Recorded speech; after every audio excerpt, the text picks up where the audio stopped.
If you're not being bullied, you are definitely on the wrong track. Yeah, there you go. Well, it's Okay, so here we go.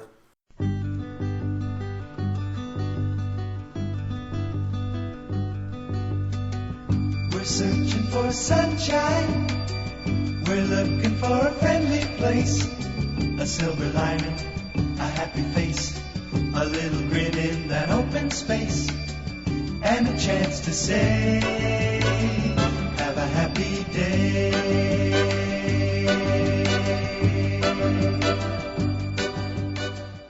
Okay, so here we go. Hello, everyone. Welcome. I would like to introduce you to Dr. Maas, and today we are going to be discussing a topic called rewarding living. Dr. Maas, over to you. Hello. I would like you to look at your present situation in terms of a challenge, rather than in terms of a problem or burden. A gift rather than a broken dream. A present is what is hidden in every situation you will ever meet in your life. That's a present. Just imagine. The present is your chance to change your attitude, to make a new start. Just imagine. That is you who rewards life by changing your situation, your position, your choice, your attitude. Let us look at life. We share this with flies, fleas, cockroaches, cats, dogs, even with plants and weeds. All these forms of living have no choice but to react. All these forms of life are slave forms, so to speak, because they have no choice. A cockroach cannot decide to be a fly, nor can a fly to decide that being a roach would be so much nicer. But you have this specific present. You can decide. You need to decide as well, because if you want to cross a road, not deciding to walk or not will not help you to cross the road. If you venture for the other side, you actually have to get there. You may mistake. That's normal. You are not born with experience and insight ready to apply. Learning means making mistakes and not condemning yourself for it. There is this joke asking if you rather marry a teacher or a dispatcher. The answer, if you want to marry the dispatch girl, you will hear about how many others come before you in the waiting line. If you want the teacher, she will tell you that it is okay to make a mistake and offers you a second chance. So you learned to stand and walk by falling over and rising until you manage the skills to stay and walk. That's what rewarding living is all about. It is true, the older you get, the more risks may be involved. It is quite common not to put everything on one card. But you cannot refuse to reward the present. If you feel bad about your situation, it is because you forgot to reward the opportunity of the moment. Life is like the school teacher who smelled so good and who was so patient when she helped you to master trying to tie up your shoelaces, or with the learning how to write and read. Life will always offer you a new chance to live a good life. Never take it for granted that it will pass by surprise. You may buy lottery tickets, but you are quite sure that you don't get the prize. If you expect that your life will change by surprise, just buy the lottery ticket and you will find it out. Change has nothing in common with expectations. Change presupposes the initial love you felt as a child when you decided to stand up and walk by yourself. Life is the journey that you are invited to participate in. And to reward your present is reward the invitation and live your life. Thank you, Dr. Maas. Dr. Maas, would you say that you say change? When people think about change, they often think about these sort of large-scale, grandiose types of events that come along. These almost like in a sort of disaster movie. Something happens and suddenly, all these other events get put into motion. But change can also be the sort of ticking of the second hand around a clock. People have a difficult time, I think, sometimes understanding what is change and how that might push them towards rewarding living. Because I think, correct me if I'm wrong, living is a process, and that the reward is almost like an investment. It accumulates slowly over time. What would you say to that? Well, I would say to the issue of change, we all know that as soon as we invite someone else into our life, a lot of things changes. If you buy a cat, for instance, your life changes, because after you have bought the cat and brought it home, you have to take care of the cat. And you have to do that on a daily basis. You can't just ignore your cat. The cat won't take that. The cat, dogs have masters, but cats have servants. So they change you. It means to become a servant out of free will. To decide for a rewarding life means that you understand your position as a human being. Life is not about you. It is you that life depends on. That's change. Now you said something which will probably get everyone excited. Being a servant. Is that not demeaning? Is that not slavery? What's the difference between being a servant and a slave? Okay, a slave is someone who is forced into serving someone else or some interest of someone else. To be a servant of life means to live respectfully and with regard to the vulnerability of life, and to never take one's own life for granted. Do you think people quite often take their lives for granted in trying to mimic the lives of other people? In essence, there's this kind of strong drive towards finding examples or mentors to replicate. Then do they lose themselves in trying to be someone else? Or is it just a case of practicality to copy some things? But, people can get lost in thinking, well, I'm trying to follow my hero or my mentor, but I don't know who I am. How do they reconcile that? Children, we learned by copying. We taught our vocal cords to copy the sound of the song that was sang to us, which is language. Language is a song. That's why we modulate our sentences. So we don't speak syllables, we don't speak words, we sing a kind of song. And we replicate that. As children, we learn to replicate very quickly, because without this basic facility of replication, we cannot live. It's impossible to survive in this world without replicating. But we only replicate until a certain stage, which is about the age of 3, and then we begin to say I. Let me give you a simple example. We had a stove when I was a small kid, and my mother told me, don't touch the stove, it's burning, and you will get hurt. So what did I do? I touched the stove. Because he said, don't. I did.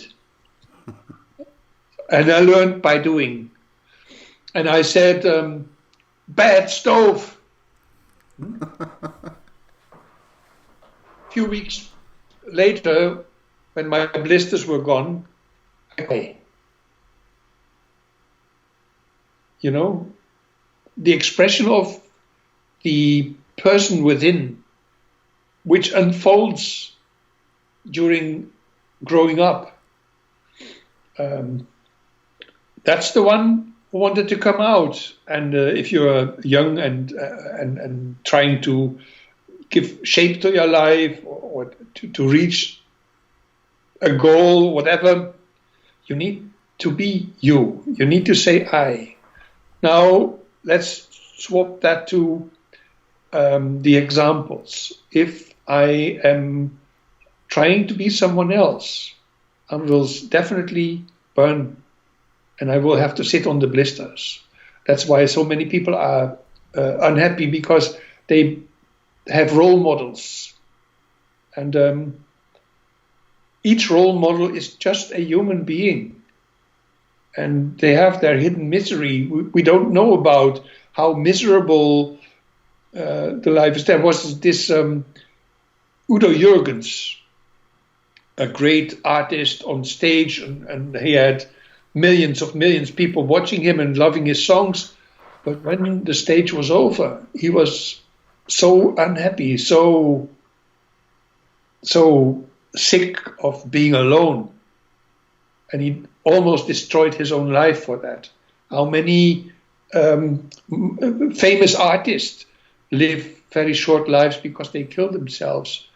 They feel the emptiness because they are performing something and exchange that for being themselves. You see, if I perform well, and I perform a popular song that is very popular, I become famous, but I cannot perform famous. I must be me. And most of the time, the difference between being famous and being me feels like a big vacuum. So as soon as you get out of the light, of the show light, the life becomes misery. That's very interesting. Do you actually think sometimes, just taking that example of a famous person, that there is the persona, the mask that everyone sees, the image that's projected, and there's obviously the person, which is in a way disconnected from that, the role that they play. But then if we look at it on a different scale, surely the same thing, we could be famous in our own neighborhood in a way. Hey, there's that guy or that girl or that lady or that gentleman. They know, you're known. The people are aware of you, but what you see and who they are, two different things. I mean, people. I think quite often we live in such a time where there is such an emphasis on, and I'm not going to call it necessarily the worship of celebrity. Celebrity has always been around. We can look at ancient Greece and the kind of idea of the gods, Hercules, there he was, what a great guy, or whomever, Apollo, or throughout time, these kind of like pop heroes. And I think people sometimes feel, I'd say despondent, but it's like, well, I'm not that person, therefore I'm no good. So I can't have a life. Look at them, look at what they have. But what they have has them. And they look at them and they feel defeated. And they think, well, if I can't have that, then I'm just going to either get angry or depressed or start taking drugs or drinking. How do we then say, listen, it's more important for you to be you than for you to be someone else? How do we? Yes. How does someone then take a practical approach towards that? Imagine that you were someone else. You mean like live one day of your life in someone else's shoes, something like that. There are movies about that. They are impossible. And I used to live on an island, and if someone died there, we all went to the cemetery, and I knew the person who who managed these funerals, and he once said to me, "You know what? All those people, about 200 people, getting behind the coffin, entering the cemetery, they all put down their piggy bag, their rucksacks at the entrance of the cemetery in order to be present with the deceased and make a good funeral. And the funny thing is, if they go from the cemetery, they all take up their own burden. And he was very right about that. That's a very wise remark. I can't be someone else. It's impossible to be someone else. I don't think that... No, let me put it differently. Everyone alive must find... First of all, you must find peace with your image. So if you look into the mirror, you don't see you. You only see a mirror image. That's not you. That's not even how someone else sees you. It's how you look at the mirror. You look at the mirror. So if you can't make peace with that, then you need help. And then the second stage is find peace with the one you are. So if you have to accept yourself, you're only human. So you have habits, characteristics, whatever you have, needs that you fulfill. Accept them, because if you don't accept them, you are going to be in conflict steadily.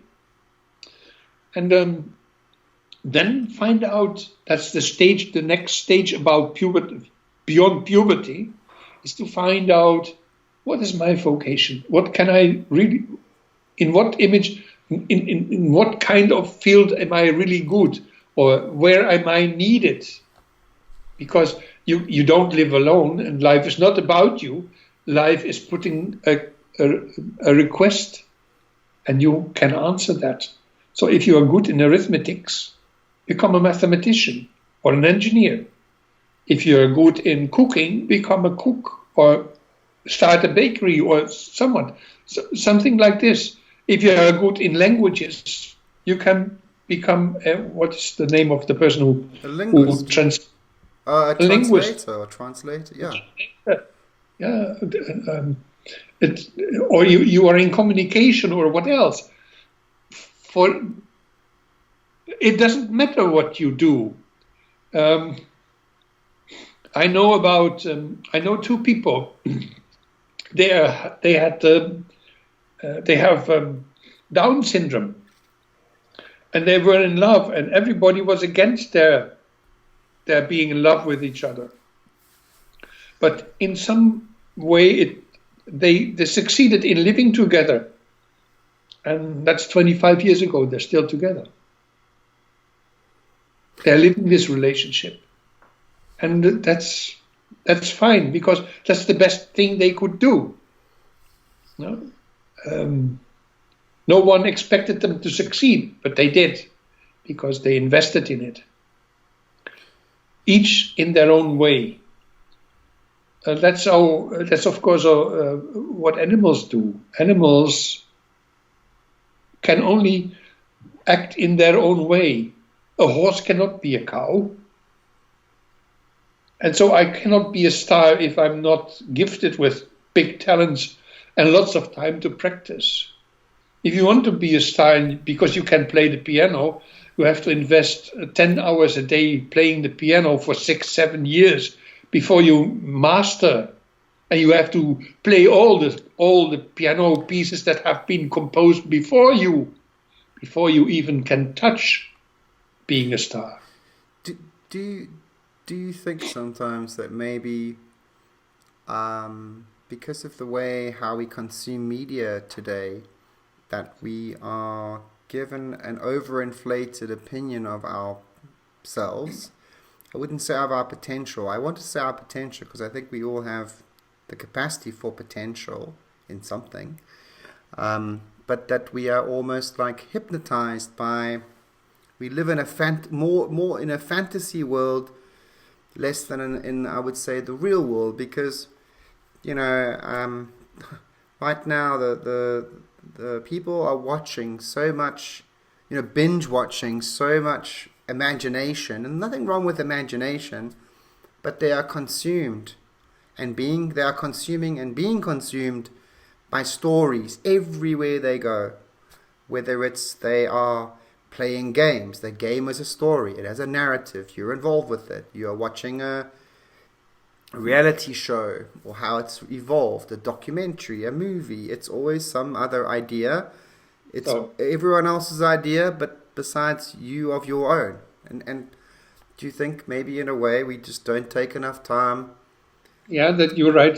I think there's two things to say there. Look at yourself, looking at the things that you talked about. Huh? How many seconds can you concentrate on what you see before you switch to another program? So, to become who you could be is to find a source with which you can resonate. That's our role model, is someone I resonate with.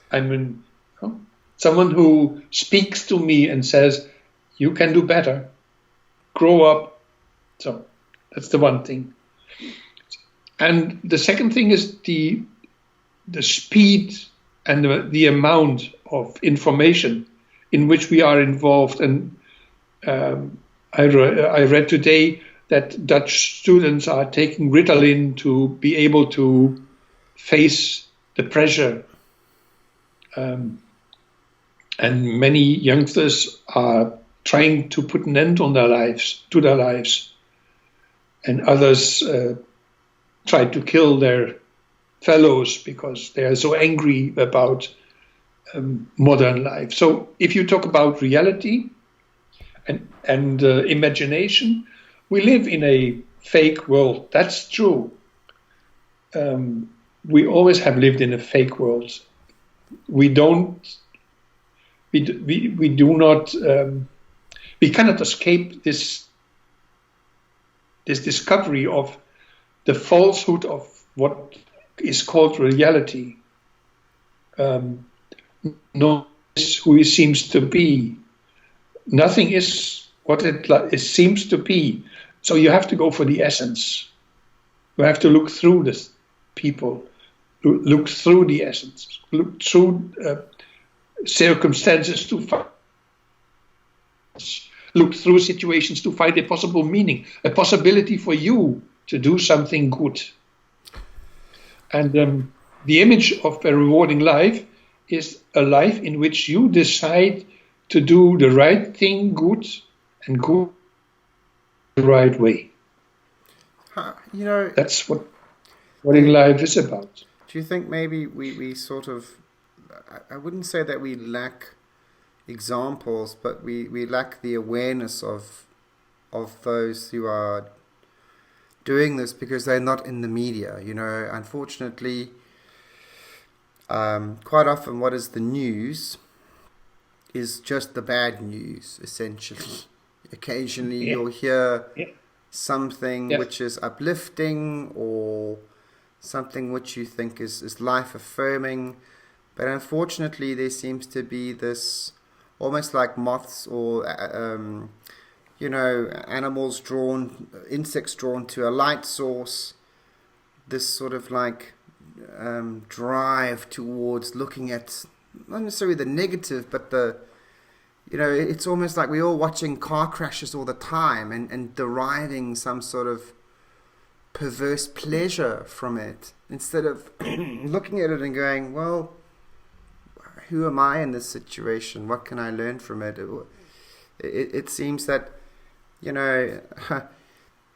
for you and I, and perhaps maybe for a little bit more for you, it's like growing up, the sources of media, newspaper, radio, TV, even though there were massive big changes that came around in the 20th century and now in the 21st, now it's just 24/7 bombardment. Yeah. We haven't essentially, and if we assume that emotionally and cognitively we haven't changed that much, I mean, I don't think that we're all that much more different to Aristotle or even whoever came before him. On an emotional scale, we're just now overloaded. So trying to find out, instead of having to sift or work through 15 ideas, big ideas or concepts, we now have 500. So the needle's still in the haystack, but the haystack got a lot bigger. Maybe the haystack has gotten bigger, but it's also, if we become aware of our boredom, we are so with. Excuse me. See the overwhelming flood of information and the anxiety coming along with it. We must be on Facebook and we must be online 24 hours a day. We also we cannot sleep without our handies under the pillow, even when we know that it's very dangerous to do that. We bathe with our handies in our hands, although when we drop it in the water, the handy will kill us. So our modern life, as a present, is a very bad present. Yeah? It seems that the speed in which things develop is like sailing on a river, not knowing there is Niagara Falls at the end. Getting close to it. So that's why the ticket was so cheap. Full buffet. But I was going to say to you, there's something else which kind of occurs to me. Is like, there's something called FOMO, which people talk about, the fear of missing out. And if I'm not doing this, then I'm not living. Or I'm not doing that, then I'm not living. And people are taking cues and they're perceiving instructions. They look at certain types of social media. Oh, this person's doing that. I must be doing this too. They're having so much fun. Now we come to the miracle. The miracle is that those people, they all want to participate. They all want to change their reality. But the mistake is that they follow an ideology. The ideology of, when I'm not participating in this event, I have no right to exist. So actually, I'm not alive unless I'm doing what everyone else is doing. Yeah. So, but you know what's really interesting? If you think about it in a way, and we've had this for a very long time. In essence, we used to just go to a stadium to watch, or a theater, or anything like that. We sit down, we participate as being the audience, and it's for a limited period of time, because no one's going to sit there and watch a 5-hour football game, or any sort of game, or a theater production,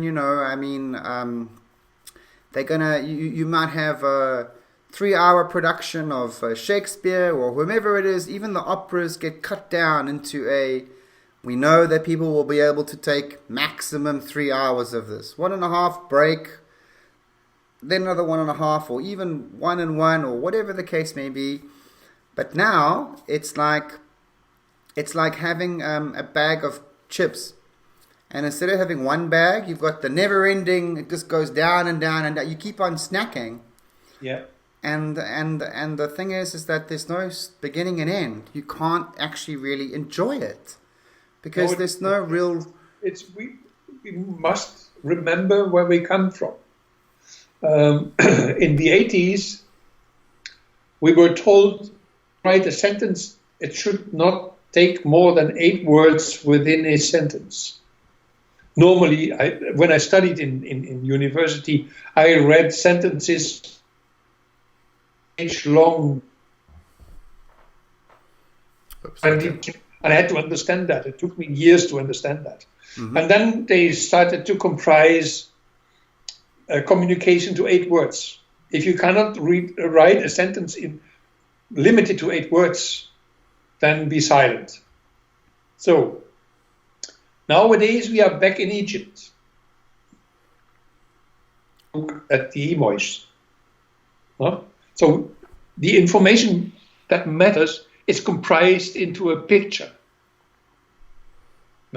No longer have we time to be together, because if we are together, everybody watches his handy. They are all... Everyone's looking at their mobile phone. It's almost like they might as well have stayed at home sitting on the couch. So when I have guests, they all put their handy in a basket by the door. So if they don't do that, they can't be my guests. I'm only communicating to people who want to be themselves, and I don't care what is pinging on my handy. It's not there. Do you think maybe we should be able to show that respect and self-discipline when we talk to other people? You know, if we go out to have a coffee or a lunch or something, that we should really think about, put the phone away, be with the person, be present, as you said, the present. Be in the present. The present is the gift of now, and that in that way we have the opportunity to have a real communication, a connection. Or else all that's going to happen is people sit there, and every now and again they have this almost like a drug addict needing to take a hit. You know, I need to see what's going on. What have I missed? What have I missed? Because really, the amount of really big events that truly happen, are the exceptions. They're not the regularities. You know, I mean, life appears as if we are heading for a black hole. We are sucked into it, and we don't know what happened. Is there something on the other side? Will we ever get out of here? So that's being a slave. So that, in a way, is its own form of slavery. But I think, with people sometimes that, you know, because we are creatures of habits, we develop these habits without even being consciously aware of them. How do you know when something is, or do you rather know when something is wrong? Is it an intuition we all have, or a feeling? Because sometimes people just don't know when to take action until things have got to a point where it's quite desperate. Are there any kind of clues you would say, or could suggest people could be aware of, to take into their minds and to be, you know, mindful of, before they end up thinking, oh my gosh, I'm just addicted to everything now? Yeah, I said a minute ago that life is like we are collectively being sucked into a black hole. If you have the feeling that you are sucked into a black hole, which is called existential vacuum, that is the invitation to stand up and to say, no, it's me. I'm not a thing. I'm not a follower. I'm not a slave. I see the present. The present is me. I don't have to look into the mirror. I only have to listen to the voice inside, to my conscience that says, I want you to be happy. I want you to live a good life, a rewarding life. And of bad things, and our experience, most of the people I know have had bad experiences. Like they look like cars with lots of dents and rust, but they all get to their goal. Eventually, you can't avoid that. But the moment that you become aware of this call, this feeling of emptiness that calls for you, it is not that life is empty or that life is meaningless. It is a call for you to stand up and be someone. And to be someone is to find out that someone else says to you, it's thou I love. It's you that counts. Or I can express that in another way. There is this famous song of the Küssen kann man nicht alleine. No? You can't kiss alone. You need the mouth of someone else. Well, I'm sure some people like kissing the mirror a bit. So, but it's that's an interesting. We call them narcissists. I think today they're called influencers. But anyway, no, the big role model, therefore, is the top man in the USA and the top man in Russia, and all these top guys. They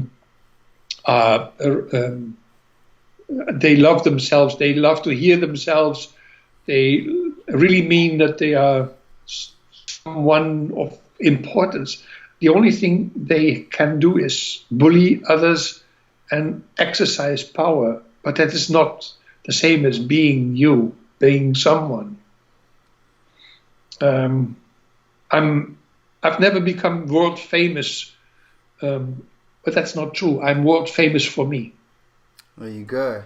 I was going to ask you one more question, Dr. Maas, and that is when you say the older you get, the more risks may be involved, and this is in terms of rewarding living. What do you mean by that? Because surely you would think in your youth you would take lots and lots of risks. Do you think maybe actually people are a little bit more careful about this is counterintuitive because they need to conform, and then they realize, it's not really working out. Maybe I need to expand. Do you think, in essence, you need to take more risks in a way the older you get? No, the more the risks are your requests and demands towards life. If you look at young people, if they really look at themselves, they will find out the lack of flexibility. Because they have never been taught that life is not about you, that it is you that life depends upon. Life depends upon you, on your answer, not on your reactions. Lots of people have been grounded that there's butter and bread on the tea and that their house is warm, but that is not. It's not. How do you say that? That doesn't go without saying that it's not an automatic thing. When I deal with people who need to take the next step, they have so much fear for the next step because they still didn't get it. I could have said, you don't get it, do you? What do I need to get? That life depends upon you. It's not the other way around. You don't have rights in life. Life has a question for you. And the more time you waste, the more risks become evident. The more failures become evident. And it's no problem to make failures when you're learning. And a lot of things in life you do for the first time. For instance, you become father for the first time in your life. How would someone expect you to know how that goes? Do you know what it takes to be a father? No, the child will tell you. Your child will tell you what it takes to be his or her father. And that's your learning process as an adult. If you get to a new job, you're expected to be 25, have a university degree, 5 years of experience, and you know it all. That's impossible. No one can do that. And so I love people who love to make mistakes, because a mistake is not a risk. A mistake is a reward of having grown out of the past, having being grown up, and the older you get, the more time you waste on expecting life to serve you. the more risk you take. And you see that in the numbers of people who get sick and who lose everything because they think life is a possession. And that is not the reward. Brilliant. Dr. Maas, thank you so much for your time today. You've been wonderful as ever. I look forward to our next conversation. So thank you very much. Thank you for the invitation. It's a pleasure, sir.